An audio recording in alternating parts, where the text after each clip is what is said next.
Hey, what's up, Unbroken Nation? Hope that you're doing well wherever you are in the world today. I'm very excited to be back with you with another episode with my guests, Jonathan and Charlotte Stebbing-Mills, who, with over 30 years combined experience in health, fitness, and wellness, are empowering people to change their lives. Guys, I'm super excited to be here with you today, particularly because my word for this year is health. So, for those who don't know you, before we dive in, tell us a little bit about how you got to where you are today.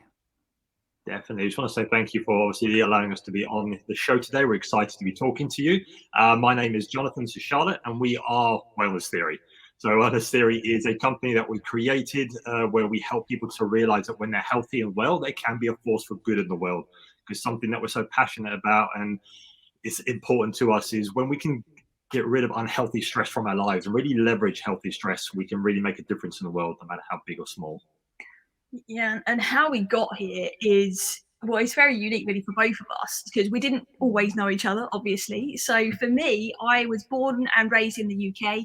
I had a bit of a turbulent childhood when it come to parents getting divorced, being witness to things that no child should have to witness, being then thinking that I was getting through and getting past all of those things, just naturally moving through life, thinking, oh, all is good, until fast forward to when I'm like 25, and all of a sudden, wham, everything hits me at once.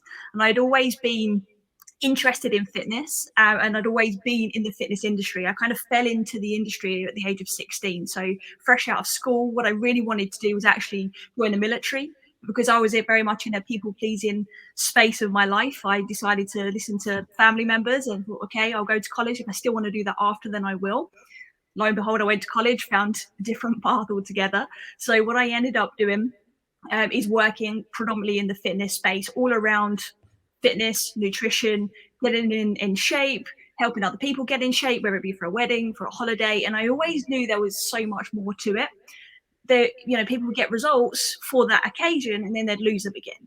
And I always knew that there was a better ripple effect that could be happening. And that was when I was really searching for a way in which people could have lasting change in that fitness space. But for me, when I ended up having my own wake up call, as it were, where I suddenly, because I'd neglected my emotional and mental well being for all these years, I suddenly had this light bulb moment of, this is the piece that's totally missing. This is the piece that is causing somebody that on the outside, which was myself, healthy, well, in terms of to the world, I was active, I was fit, I was progressing, I was doing really great in my career. I was living in the Middle East. I was climbing up that ladder, got to the most senior position you can get to, when it comes to that field. But inside, I was like struggling. I was spiraling, negative thinking, in complete emotional meltdown. I was literally at a point of wanting to end it all. I was done. I was down and out. And there was at that point where I was like, do you know what? This isn't it. This isn't it for me. Something clicked. And that was when I went on my own journey of mental health, getting support, learning about our emotional health and how impactful that is when it comes to well-being. Definitely. For me, my kind of backstory, well, it's really started when I was a child and growing up in South Africa. That's where I was born.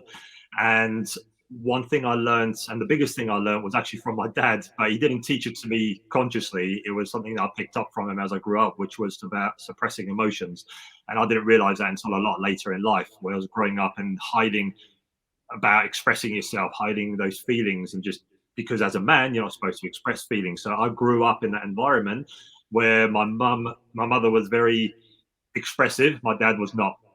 And anytime that I was trying to be expressive, my dad would just joke it off. He would make a joke about it, bottle it in, and just basically say, "Don't cry, don't do this, don't do that. You know, just get on with it." So I took that with me, obviously through growing up as a child. And one of the kind of a pivotal moment for me as a child was when I witnessed my dad hitting my mum for the first and last time. That's when they kind of split up and things got a bit crazy for us as children, for me and my sisters. And then that's when we moved. We moved from South Africa to the UK.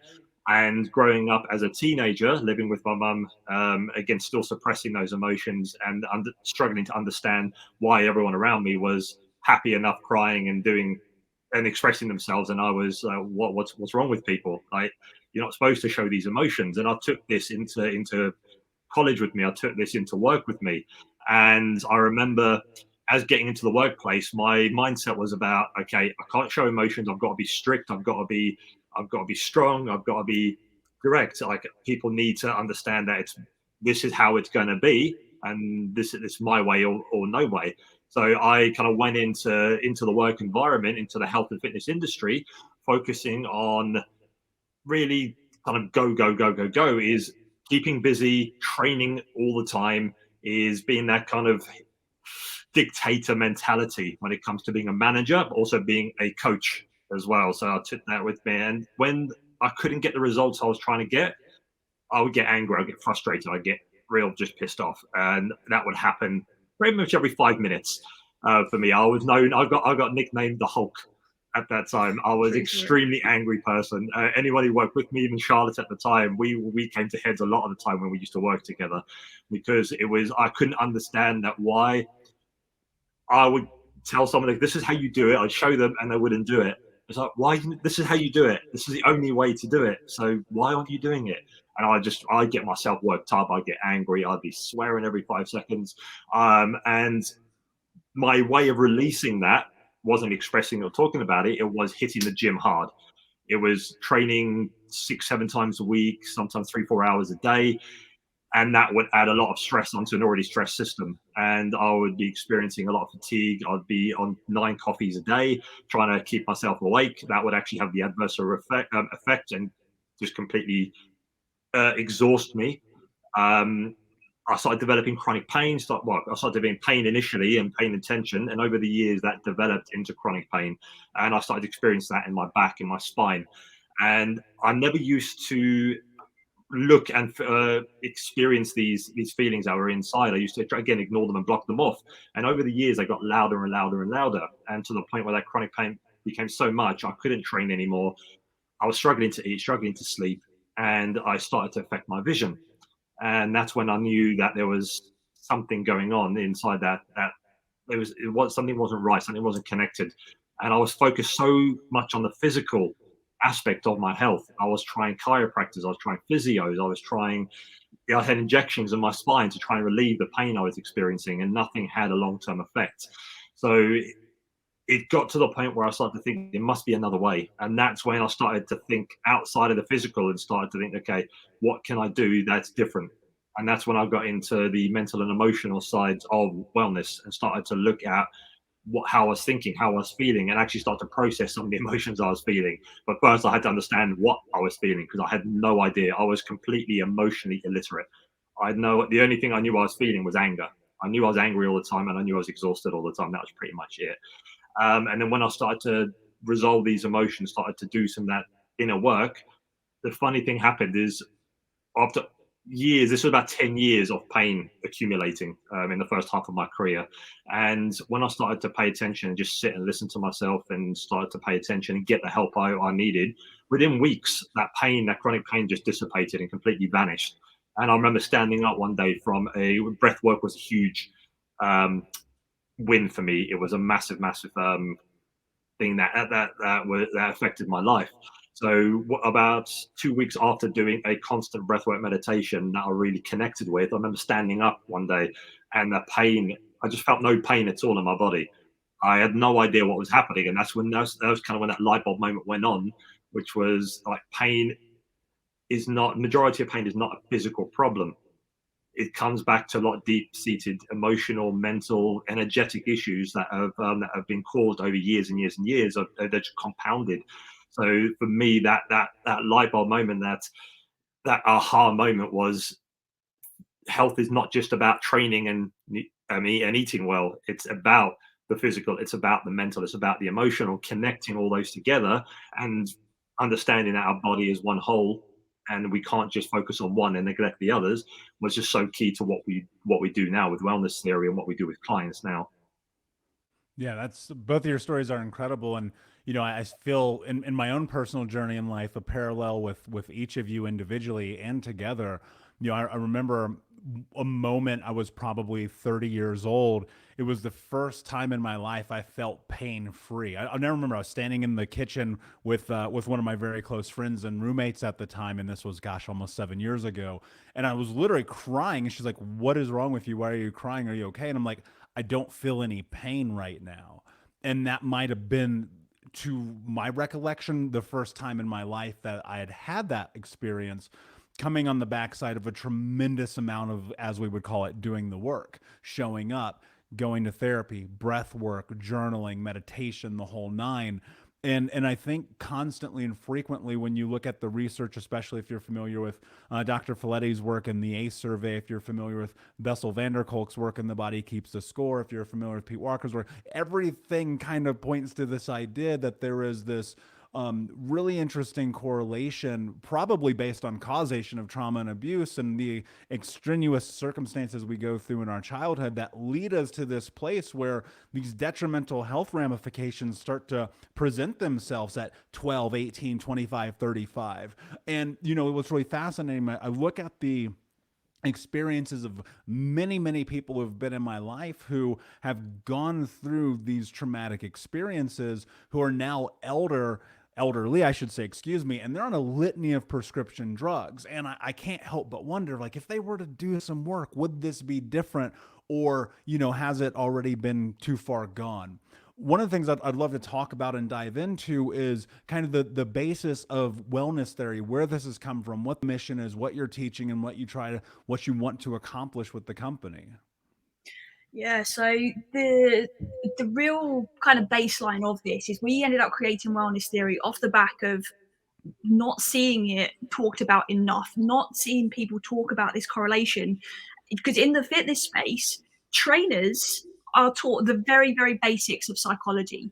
And it's usually in and around just moving people into action. It's not looking at potential issues that are going on, underlying behaviors, right? So there's this whole industry that are not aware of emotional intelligence or emotional literacy or emotional connection. So we created as much change as we could when we was working in the corporate fitness space. We did work for the same company, and that's kind of how we met. And then we was just like, no, do you know what? We're too restricted here, because, as you know, there's obviously certain parameters within any big company. We was flying and managing clubs across 6 different countries in GCC. So there's like certain standards and certain structures that you can't change, even though you really want to. So that's how wellness theory ended up being born, because we was like, no, there's a need for this, and it's very drastic. So our whole mission with this is just to raise awareness and help people to stop suffering. Like Jonathan said, our whole mission is about helping people realize when they're healthy and well, they can be a force for good, because we've seen it in ourselves, seen in our clients. The minute they start getting a grip on how they're feeling and how they're showing up in their lives, they suddenly want to do all of these incredible things. And the reality is like they had to deal with stress in the first place, because that was the pattern. Like you said there, Michael, is like, you've seen people that have gone through these traumatic things that are now on this like massive prescription of drugs or other things that they're experiencing. And the reality is that it doesn't have to be the case. Whenever we've worked with people from a fitness space, we've always noticed the pattern is there's a form of stress that's triggering all of these behaviors. There's a form of stress when somebody's not performing at their best in the workplace. It comes back to stress being the root. So wellness theory is all about helping people pull out that stress at the root so that they can actually start to live a healthier lifestyle. And in that, I think that there are people who, I'll give you my own scenario. So I'm looking at my life. I'm 25 years old. I'm like, my life is stressful. So I'm going to drink this away. I'm going to smoke it away. I'm going to have sex it away. I'm going to eat it. Like, I'm going to do the whole thing, everything but deal with it.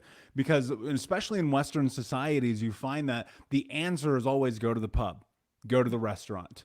Don't go to the gym, or go to the gym too much, right, Jonathan, your experience. And looking at this and going, first and foremost, I think one of the important things we could do here would be, to define stress for people listening, because I think there's a huge misnomer about what stress even is, because there's healthy stress and there's unhealthy stress. And then secondarily, I think that there are people who are listening right. I know there are people listening right now who don't recognize that their behavioral patterns are actually making their stress exponentially worse. So first, could you define stress, and then you could talk about how the actions that you're taking in your day-to-day life are implicating long-term health problems? Absolutely. So stress in itself, I think the first thing for people to realize is stress is normal. Stress is a normal physiological response that every single human being on this earth experiences, some more than others. But when we have any type of challenge or change within our life, no matter how small or how extreme our stress response kicks in, it's an autonomic response. So our what we call in a scientific perspective, we activate our sympathetic nervous system, which is our stress response, fight, flight, or freeze. So our cortisol raises, our adrenaline raises, and we're in a state of stress. Now, what happens at that point is our body, our mind and body will start to determine whether that stress is useful. So, is our life at threat? Are we about to get mauled by a lion or run over by a car? So, if we are, that stress response is warranted. And then when that danger passes and we're safe again, our body automatically calms down to what we call the parasympathetic nervous system, which is our rest and recovery. And the same happens when we start a new job, when we get into a new relationship, when we go to a new country. Our stress response activates, but this is a good thing because it helps us to grow, it helps us to adapt. But as long as we're aware of it and we're aware how to shut it off when we don't need it anymore. The problem arises is when it switches on, we're not aware of it, and we keep it on. And we keep it on by whatever for example, if a situation happens at work, you go into work, you're all calm, you're happy, and then all of a sudden someone comes in your face and they're shouting at you. And all of a sudden your stress response raises. They walk off and you're wondering what the hell happened, like what was going on, and you're thinking about it all day. So you're not calming down. Your stress response is still active, and you're worrying about it. You're throwing, what did I do? What did I do wrong? Like what's happening? Why are they angry at me? Why did they shout at me? And it's on your mind. And you're playing over the scenario again and again. And every time you play over the scenario, you bring up those feelings of whatever happened. It could be fear, it could be guilt, it could be shame, it could be anger, whatever that is. You're bringing those feelings back up by reliving that moment in your mind again and again and again. And you're going to bed. What's on your mind? Your stress response is still high. You wake up in the morning, you feel exhausted, your stress response is still on. And there's only so much you've got a limit on your stress response. So you've got two different levels of stress, of sympathetic nervous system. That initial one where you feel like your heart rate racing, your body's warming up, your palms are sweaty. Then when it reaches its limit and it can't handle any more stress, it switches to the most primal stress response that you have, which you don't realize it's on anymore. You don't realize it's there, but it's still underlying. You might feel that you're relaxing. You get home, okay, someone's shouting me, I'm going to go home, I'm going to relax, I'm going to sit in front of the TV, I'm going to watch Netflix and have a glass of wine. But you think you're relaxing on the outside, but internally that stress response is still kicked in. So what's happening is that is going on and on and on. It's like a hamster wheel. It keeps going until you start to identify and realize how you're feeling inside and start to deal with those emotions that happen during that situation to be able to calm everything down. So stress is a normal response and it's healthy when it's needed. It becomes unhealthy when it becomes chronic and we keep living in that emotion and that state of stress all the time, whether it's due to the people we work with, the job we have, the family we have, the relationship we're in. All these things have an influence on how we respond to stress. So in acute stress, we raise our level. Okay, we notice that we're in a new situation, a new challenge, a new environment, and we go, okay, this is good. I feel comfortable now. I can calm down. I can relax. My nervous system does its job. We're in a more resourceful state. But when we're not, and we keep it there, and we'll keep worrying what's going to happen, we're fear of the unknown, we keep it high and we keep it switched on. And that's when it becomes chronic. And when it becomes chronic, it creates massive health implications, mental health, emotional health, physical health, from anything from that overthinking and that analysis to paralysis mentality to pain, chronic pain, inflammation in the body, which leads to illnesses, disease, and can carry on the longer that we live in that state of stress. So I think as long as people realize that stress is normal and it's needed, depending on what we're doing, if we're challenging ourselves or we're changing things in our life, but we need to acknowledge and feel, understand what we're feeling and understand when we don't need it anymore, when to be able to calm down and switch it off, because you can, even though it's an autonomic response, You can't control the initial response, but you can control your response after that. You can control what happens next, if that makes sense. You think about it like the light switch in your bedroom, right? When you want to look for something, it's perfect. It's good that you can switch it on, right? But when you try to sleep and if the light's still on, that's going to mess with you, right? That's not a good thing. It's the same with our stress response. Like Jonathan said, we need to make sure that it's on when it needs to be, but then we know how to start to navigate when it is on so that we can start to bring ourselves back to resourceful space. And in that, I love the analogy, actually. I think that's really perfect because at nighttime, if my light's on, I cannot sleep. Like, it's not going to happen, right? And I think that there are so many different ways that people can navigate this, but when stress is such a constant factor in life, television, Netflix, going out, drinking, overworking at the gym, working too much, your cell phone, which you should probably throw in the trash, you know, you have all of these things in your life that are really just stress magnets. Just you're getting drawn to them every single moment of the day. How do you figure out and decipher healthy stress versus bad stress? And then B, in your day-to-day life, just understanding the world that we live in, how do you just navigate stress as a whole? Take the first one. Okay. So when it comes to understanding unhealthy stress is getting triggered by silly things. For example, you're looking at you wake up first thing in the morning and you look at your phone. You're scrolling through Facebook and social media, and most of the stuff you see on there is usually negative or quite it's just stuff that doesn't need to be out there. And we look at it and we create an emotional response to it and we get triggered. There might be something to do with coronavirus, it might be something to do with the government, it might be something to do with what's going on in the world. That starts us to think and starts to think, oh, like, why is this happening? This is awful, this is bad, this triggers our response, and this we don't need that. That's an unhealthy stress response, because if we're getting triggered by something that's on a phone, that's on a screen, when it's when we're laying in bed and looking at it, it doesn't make any sense. It's not serving you. So unhealthy stress is when it becomes unserving, and that could be the same as when you're going to work, you're driving to work and you get cut up by someone and you start feeling your blood boil and you flip someone off and you start swearing at them. That person hasn't got a clue what you're saying or how you're feeling. They've just cut you off, they're gone. And you now, again, your stress response has kicked in and you're shouting and swearing and you're holding on to that intense charge of emotion. That's unhealthy stress. Okay, and it's these things where we start getting triggered by silly little things, and we hold on to those emotions, we hold on to those feelings, and we don't let them go, and they build up and they build up and they stack. That becomes unhealthy, and it's because we're looking at our phone first thing in the morning. It's how we the awareness of when we're driving to work, or when we're talking to people at work, or when we're talking to our family. And family what we find is a big one that stresses people out a lot. And the funny thing is, it's family. You can't choose your family, but what you can choose is your response to your family. So if you know that you're going into that situation and you know that, okay, we usually come to heads, you've got that decision to make where you're going to either let that affect you and influence you and raise your stress and keep it there, or you've got the choice to not let it affect you and to approach it from a resourceful way. And it is easier said than done when you're in a stressful state and you're in that chaos and you're like going crazy. But there are ways to manage that.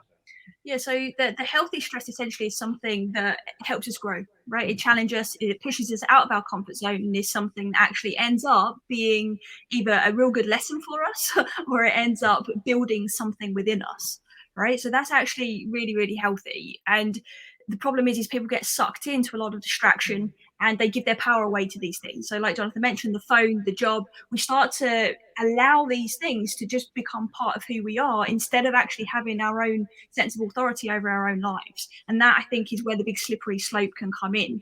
If you can imagine like a pyramid, and you imagine at the top of the pyramid we have life, in the middle of the pyramid we have health, and at the bottom of the pyramid we have what we call root, or kind of our upbringing or our conditioning. Okay, we are always playing in this pyramid every point of the day. We are operating from the things that we've modeled in the world, from the way our parents reacted to stress. If you've seen your parents or your best friends like flipping people off in the traffic and getting stressed out, you're going to model that too, and that's going to become part of who you are. But the only reason it becomes part of who you are is because you've just adopted that, usually mindlessly, right? And not on purpose, it's just how our subconscious works. But what we do is we adopt that and then we behave that way without even questioning it. So that's kind of where our conditioning plays a part. But then that has a knock-on effect, like Jonathan said, to how we feel.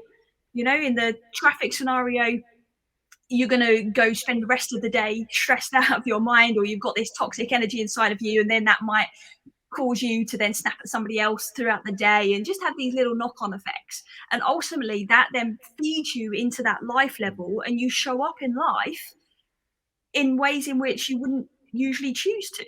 But the problem is we're getting stuck in this pyramid, we're getting stuck in this little cycle.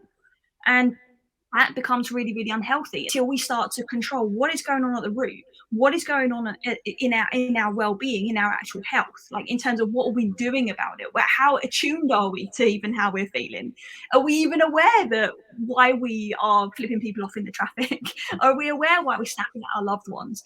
Most of the time we just don't take the time to check ourselves, and that's becoming a big problem. We're falling victim to our circumstance instead of being able to take personal responsibility. And personal responsibility isn't about the burden of being responsible for everything all the time. It's about remembering that we have the ability to respond. Wow, that's really beautifully said, and could not be in more agreement with you. One of the things that came to mind as I think about this idea of people being stuck in that pyramid. I will be the first person to raise my hand and be like, I've been stuck in that shit for sure, right? And you look at these choices and decisions that you make, and you hear the word choice in this, you hear the word decision in this, but so many people just relegate that idea and that understanding to the fact that this is who I am, this is how I grow up, this is who I'm gonna be, there's nothing that I can ever do to change it.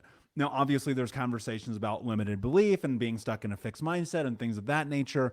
But when you're working with people and they're coming in, they want to go through this process with wellness theory, and they recognize, or you recognize, wow, you're stuck in this pyramid. How does one start to move through that? Like what is...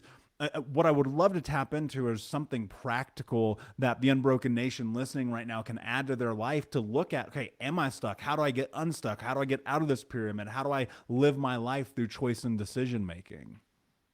So I think the first place is recognizing that, and right, and that's the key. So this is for anybody that's recognizing, do you know what, at that life level, there are things that just aren't serving me. They're not serving my loved ones. They're not serving who I am and who I believe I can be.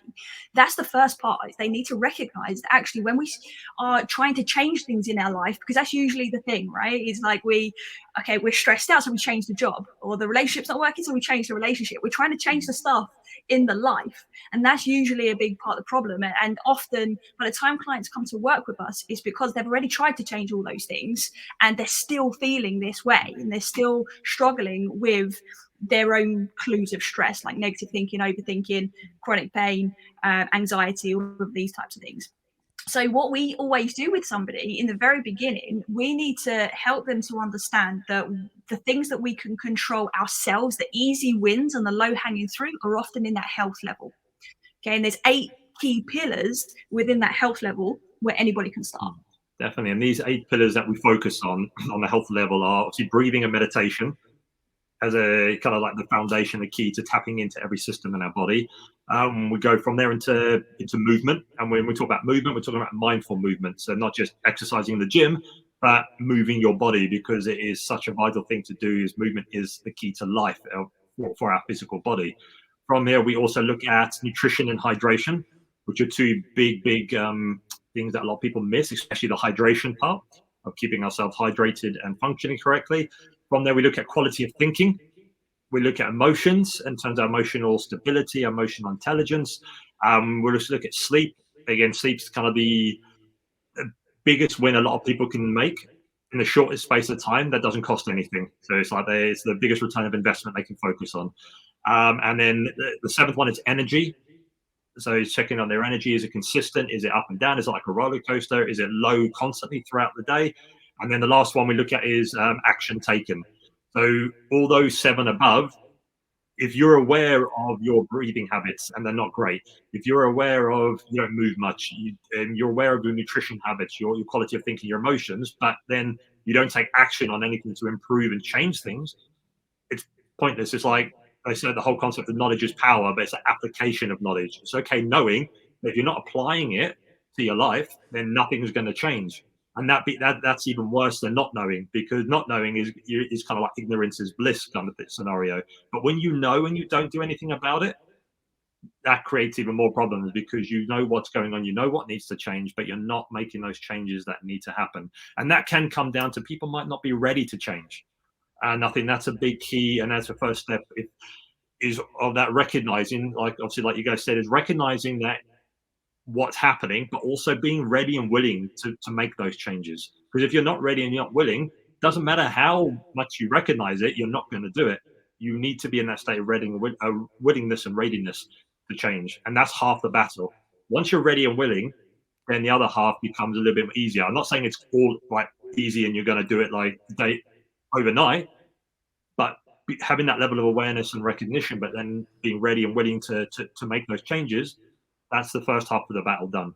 I think it's really important as well, is like that our last one, action taken, because that's such a thing that people struggle with, right? Yeah. Procrastination is king right now, I think, in this modern world. And that's where the root level comes into that pyramid that we described earlier, is that if we can dig into any one of those 8 areas, Michael, as you see fit, to get more tactical for listeners. But the reality is, if that's the real struggle, it's the conditioning, it's the root level that needs attention, and you might need help to work through that, because that is when you are looking at things like limiting belief, you are looking at unresolved negative emotions, you are looking at old patterns that are not serving, and that requires a little bit of a deeper work, like the work that you referred to earlier.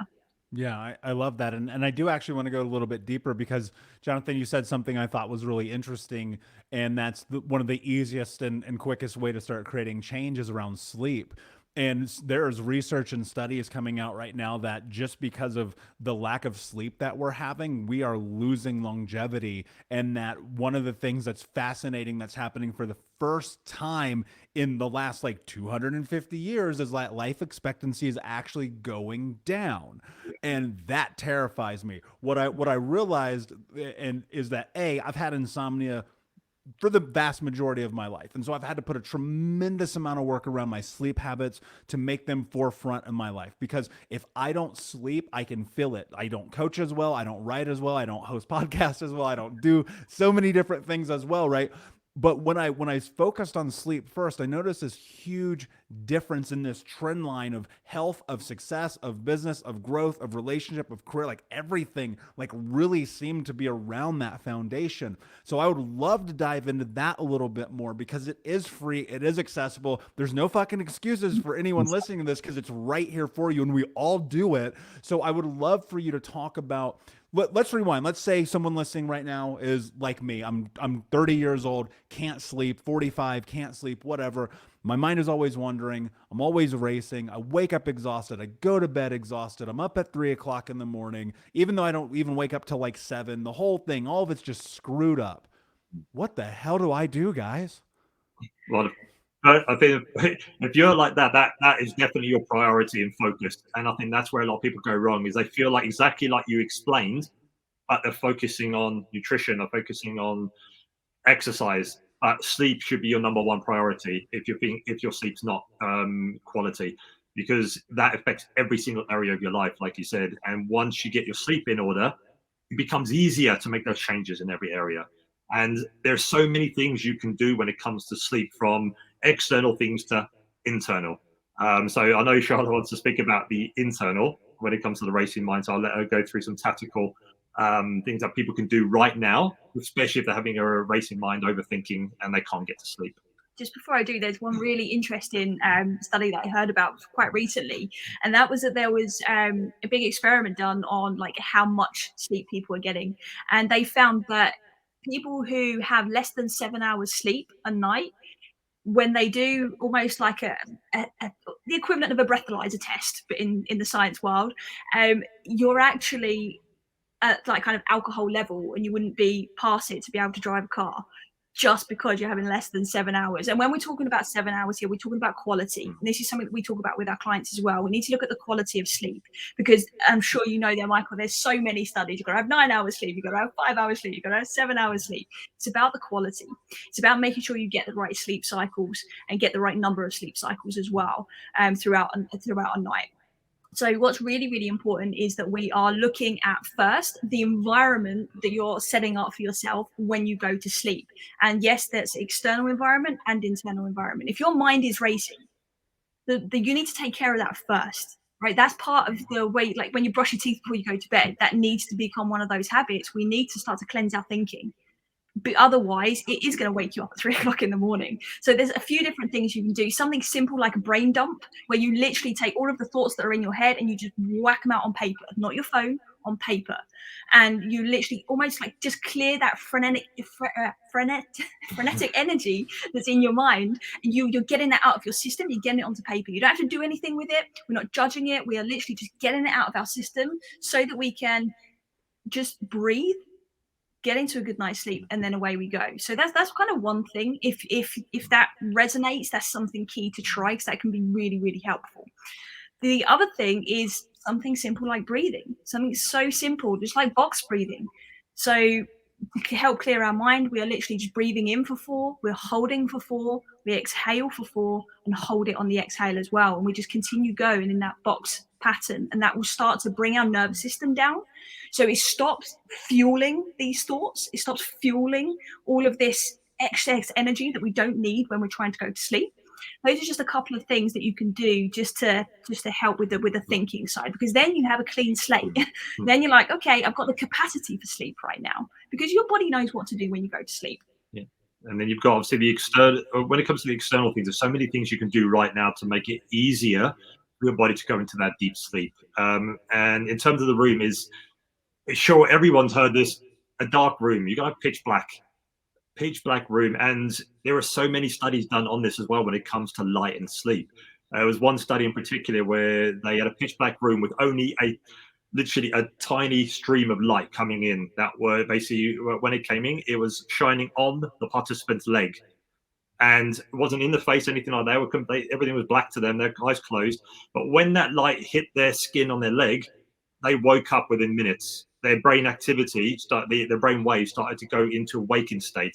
So light doesn't affect you by just shining in your face. It's those photoreceptors that are on every single inch of your skin. So when light hits any part of your skin, your brain waves start to go into that awakened state. So pitch black room is very, very key. Blackout curtains, whatever you need to do to make it nice and dark in there, get it done. And also coldness, is having a cool room. And again, so many studies done on this as well. About 19 to 20 degrees seems to be optimal for going into that deep sleep and staying there. If it gets too warm, guess what? Our body can't sleep. It's too warm. It's too uncomfortable. Everything, again, we wake up. Our heart rate increases. Our body temperature increases, and we can't go to sleep. So having a cold room around about 19, 20 degrees from what studies have shown is key. Like we like to have, I'd prefer to have it colder. Charlotte doesn't. The colder the better for me. But you can see the difference. But you can definitely notice the difference. And then sound as well. Obviously, some depends where you are. If you're in the middle of a city and you've got traffic going along and stuff like that, sound might not be easy to control, but you can get certain earplugs and sleeping devices that can help shut off the noise around you. I know some people get used to the noise and they're able to sleep through it, which is fine, but a lot of people aren't. They get woken very, very easy by any noise that happens. So it's looking at noise, temperature, light within the bedroom before you go to bed, and especially phones, technology. I think we reiterate this so much, and so does everyone else. If you look at any blog or any video when someone's talking about improving your sleep, it's no technology, no phones, no blue light, at least 2-3 hours before bed. It's like, get rid of the technology, read, okay, do meditate, breathe, talk, do something that doesn't involve looking at a screen, because it's that blue light raises, obviously keeps your brainwaves in an awakened state. Obviously you can get blue light reducing glasses, you can get apps on your phone and screens that reduce blue light emission, but ultimately the best thing is get rid of technology 2 to 3 hours before bed, and keep technology out of the bedroom completely. Because again, even if you're not looking at it and it's on, that those radio waves, those frequencies that emanating from the devices can still affect your sleep. And again, loads of studies done on that, the effectiveness of Wi-Fi signals, phone signals that affect your sleep if you're in a close proximity to them. Another thing to think about as well, and there's a lot of studies to support both angles on this about when you should exercise. So it's always, and we always say this to our clients, you need to test, right? Anybody listening to this, you need to test what's right for you and test, okay, well, how's your sleep after this? So there's a lot of research to back up if you're exercising intensely first thing in the morning, you're going to sleep better at night. So the reality is, like, if you're going to the gym, you're doing a high intensity session, like a couple of hours before bed, you're probably going to be off the wall and it's going to be even harder to sleep. So just something as simple as changing when you're exercising can be really helpful as well. So coming back to what I mentioned a second ago, because it's so, so important, use yourself as your own experiment. You need to pick the things that feel like a low entry point and that could be an easy win for you right now, and then see how that affects things, because the reality is like, you're unique and you're going to be on your own journey. There's going to be some things that are going to help more than others. If you can do them all, fantastic. You're going to like be sleeping like a king and queen in a week. It's that powerful. Yeah, I love that. And for those who are on the metric system, we're at like 65, 68 degrees is probably the ideal number for you. I find myself, I'll give you a perfect example. So I'm in Denver, Colorado, in the middle of America, out here in the Arctic desert, as they call it. And it was freezing cold last night. 0 here. I don't know what that means in imperial system. Sorry. But what I did, I turned up the heat during the day because I'm working. I want to stay comfortable. There's lots of things to do. And as I was going to bed, I realized it was like 71 degrees in my bedroom, and which would be like 24 for you guys or whatever. I don't know. I should figure that out so we have context for people. But it's warmer than it should be. Yeah. And I had such a struggle initially falling asleep that I had to open up the window and let cold air come to cool the room down. And I fell asleep about 45 minutes later than I usually do. So I think that people will hear these things and go, well, that's far-fetched. That doesn't really make sense. How could temperature make such a big difference? But it really does make all of the difference in the world. And, you know, a couple of degrees here or there can be the difference between a great night's sleep and a really poor night's sleep. And so I'm right here with both of you. Like, test it, find out what works for you. I use noise canceling headphones at night with theta wave noise. And I have a sleep mask. Like I've pitch black and beta noise or theta noise, excuse me. Yeah. So everyone needs something different. And I think that's one of the greatest things about the human body and experience is that we're not all the same. And people always be like, eat broccoli, don't eat broccoli. I don't know, man. Do what works for you. One of the things, and for the sake of time, but I feel this is very important, and I want to go in deeper with you guys if you have time right now. Talk to us about another one of those pillars in this 8 steps, and that's nutrition. It's such a complicated thing. I mean, with all the information, I feel like it's over information. People get stuck. They don't know where to start. If you were to lay out just some base guidelines for the way people should be thinking about nutrition, what would those be? And I want to predicate this on this. I once heard someone say food is medicine. Yeah. And I have found that to hold incredibly true in my life. What kind of role does food and nutrition really play in the human experience? Same as every other part of our wellness, absolutely massive part of how everything functions. And I think the biggest thing, like you said, there's too much information and too much conflicting information that people are listening to. And like we've already mentioned, the first piece of advice we give anyone is listen to your own body. Whatever you put in, you're going to get a response. So, for example, you eat something that your body does not like, you're going to get a response. You're going to feel lethargic. You're going to feel bloated. You're going to feel gassy. You're going to feel maybe abdominal pain. You're going to feel just exhausted. That's not a good sign. Your body, your gut, your digestive system is not able to digest that correctly. And that's not the food that's the problem. There's a deeper thing going on inside of what's happening inside our gut. But not to go too deep into that, is change the food initially and figure out what foods make you feel good. And with most people, it's usually whole foods, single ingredient foods, lots of vegetables. And some people, if they want to eat meat, they can go for organic style meat. So stuff like this, it just helps the gut to digest food correctly. So I'd say the first thing is listen to your body, what you put into it, because it's going to give you a response to what happens. And that's the first step, is listen and adapt. Second one is hydration. Doesn't matter what you eat. If you're not hydrated, you're not absorbing anything. You've got to hydrate properly. So, and that doesn't mean drinking 4 or 5 liters of water a day. It means drinking quality mineralized water. And a lot of people listening to this might be drinking 3 liters of water a day and they still feel dehydrated. They still have a dry mouth. they still feel like running to the toilet every 5 seconds. If you're running to the toilet every 5 seconds and you've got a dry mouth after drinking 3 liters, that's a key that your water is poor quality. You need to change it up. And if you just Google what are the kind of the top 3 waters in your area, even like bottled water, if you drink bottled water, and get that. But then as an extra added benefit is add in sea salt as a mineralization protocol to the water. So, for example, if you have a 300ml glass of water, you'd add half a teaspoon of either Himalayan pink sea salt or Celtic sea salt into your water. That helps to remineralize it. And not going too sciencey, those minerals that are in the salt that get into your body, they are responsible for hundreds of things, from energy production, from skin health, digestive health, of absorbing nutrients from food and taking them to where they need to go in the body so they don't just get flushed out of your system.